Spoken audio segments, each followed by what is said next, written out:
weekend, well, actually, these past couple of weeks, I've been experiencing, well, I kind of been around just a lot of death, people young, older, really, honestly, people that are too young to, I don't want, it's weird, like, saying it like this, but people that I feel like are almost too young to die, that have so much to live for, you know, um, that it almost makes me be like, damn, the hell is going on?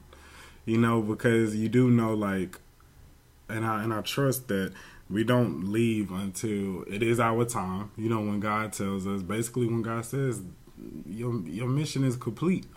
But it's so crazy because I had a friend that was young, that was an amazing person. Like, really, honestly, I could say a much better person than I am. The love and respect and the genuine nature of this individual is amazing, and I know his spirit still lives on. This is a person that in high school, I remember saw so much in me that I didn't even see in myself. And he used to always say, you're lazy, you need to do more stuff. You just think about you. That's all you think about. And, at a younger age, that was the truth. I was the only child, so that's my excuse.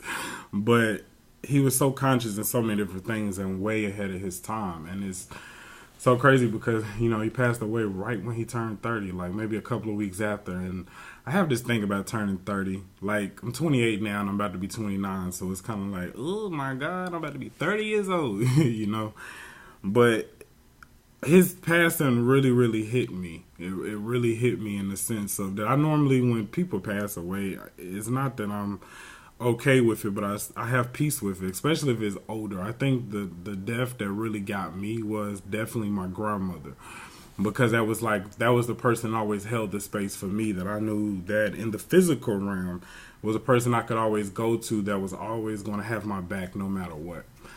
But when his death happened, it really started making me rethink a lot of things in life. Then had another friend, their mother passed away, and their mother passed away at a very young age.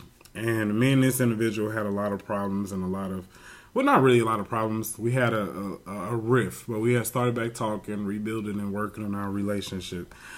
So I decided to go to the funeral because that was the right thing to do. Even though there may have been a lot of opposition, a lot of people that maybe I didn't think I wanted to see or didn't want to be around because I felt like they wouldn't embrace me because of certain issues we've had previously. So I was actually scared. But as I was driving to Savannah, as I was driving to this place, God started really talking to me, and God said, friends may not always show up for friends, but love always shows up for love. And I was like, yo, that is so profound. I never thought of that.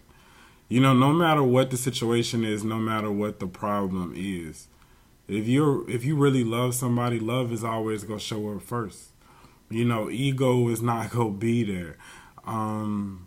Fear is not going to be there. Hate is not going to be there. Grief or bitterness is not going to be there because love shows up for love. And just being there made me think about just people in general, especially the black family. I don't know what goes on with the black family. Once we lose that mother, that father, that grandfather, that grandmother, it's like the family's just split and we just go off and we don't want to talk and we want to fight. We want to belittle people versus unify and come together or find ways, because in life, everybody's not going to agree on the same thing. We have to learn how to agree to disagree, but we have to learn how to compromise. But it also, for me, it's when you're at a funeral or you're at a service, that is a time when you do really start thinking about your life. You start thinking about a lot of different things as far as like, what are you doing? What are you not doing? What are you saying? What are you holding on to? I know it's times in life where we try to reach out to people and we try to connect with them and connect with them and connect with them, and they don't necessarily try to connect back, so we get tired of this. But I have come to the conclusion for myself that I choose love and I choose unity over anything else, where my mind may try to tell. I don't even know if it's my mind, what my ego may try to tell me, because right now, especially in this day and age, we don't really need separation. Separation doesn't work. I feel like the ancestors, that's why so much stuff is going on.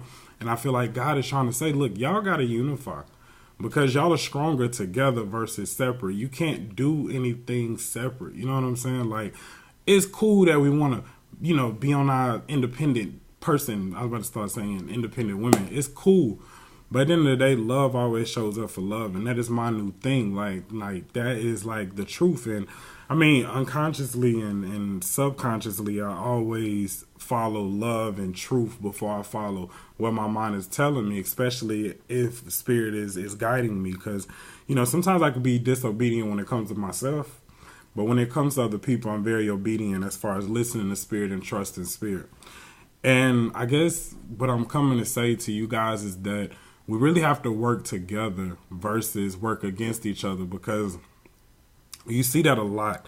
Everybody's trying to be the best, and everybody's trying to outshine people and be the most powerful and be this and be that. But at the end of the day, it's not about that, because when you expire, when you are gone, we're not, well, most of us don't believe like the ancient Egyptians, where you take all your riches, you take all your stuff, and you bury it with the person so that they can take it into the afterlife.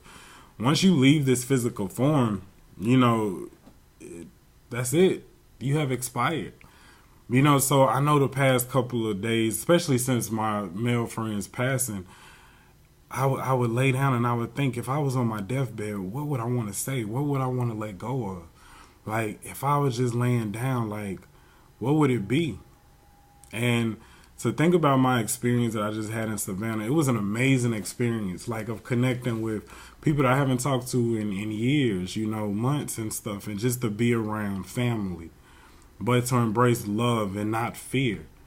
A lot of us are so afraid of being hurt, and I'm guilty of this, because I will keep people away from me because I don't want to be hurt, because I don't want nobody to stab me in the back, because I don't want nobody to tell me I'm not good enough, so then I have to battle. Am I good enough? Am I not good enough? And we can't do this. Like in life and in truth, even when it comes to like doing mediumship and loved ones come, you always think, why are they always talking about just love? Oh, I love you. Oh, it is that. Your ego starts to tell you, like, that's just your mind. You just making it up. But to really understand, like, I had a session like maybe a week or two ago where a lady's father came, and she only met her father like twice, but he basically came. She met him, well, I forget how it was exactly, but I know she saw him the last days of his life. And he told her some things, and when this energy came through, he was able to confirm what he said, and he was able to confirm about his life, but he was also able to apologize and say, I'm sorry that I wasn't there. I'm sorry that, I wasn't the father that I needed to be. And there was so much healing that happened there. And that's why I love like mediumship, and I love like bringing people's loved ones over. Like, even though some people be like, that's the devil, you ain't supposed to talk to the dead. Nah, I don't believe that. I know it's a powerful gift that is sacred, and that is not just, it's not for the faint of heart. It's not for those that just want to dabble in it, but it's a true healing service, because when you're able to bring someone through and they're able to say, I'm sorry,